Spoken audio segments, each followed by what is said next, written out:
Welcome to Made-in-Alberta. I'm Barb Allard. In Alberta, we're starting to see some new state-of-the-art buildings, so energy efficient you don't even need a furnace, as we know it, to keep them warm all winter long. But that raises the topic of thousands of older buildings, which aren't energy efficient in the least, but provide most of us with a place to live, work, learn, shop, and enjoy our culture. So in this chapter called Retrofitting, we're talking to the experts about how to bring Alberta's older buildings up to speed with the new energy future. An independent home energy evaluation covers the whole house and how it works as a system to produce heat and keep that heat in. There is a specific analysis for each of these items from bottom to top. The basement walls, the basement floor, the basement floor joists, the main floor walls, including the windows and the ceiling on the parts that hold the heat in. And of course on the parts that produce the heat, we're talking about the furnace and the hot water tank. In an older house like this one, the best gains, often for the least money, can usually be made in the basement. Here we have a, it's called a mid-efficient furnace. And it's a pretty good furnace, 80% efficient.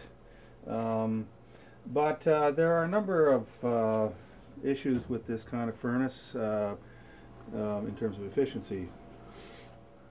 The advantages of a high-efficient furnace over this mid-efficient one include having its own sealed air intake from the outside and a highly efficient fan and motor.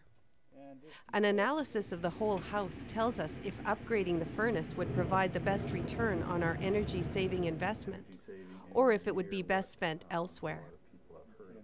The hot water tank, however, is a different story. This tank here is a good example of one that is somewhat over 20 years old, and it's not only really inefficient, somewhat because of the thickness of the insulation and the technology itself. It's got a standing pilot light, but it's also on the verge of becoming a bit of a safety hazard. The tanks inside these can corrode, and eventually you get a hole, you can have a complete explosion on a tank like this. And you can see there's a bit of leakage from the pipes here by the deposits that we have here of the water. Which is another not a good thing to have. So I would look at replacing this as soon as possible. Richard takes time to show some simple do-it-yourself methods for improving heat distribution through the ductwork, before moving on to examine the windows, walls, and floor joists. This episode of Made in Alberta was sponsored by Green Communities Edmonton Association. For more information about energy evaluations for your home and other sustainable living initiatives, visit greencommunitiesedmonton.org or phone Richard at 437-5538.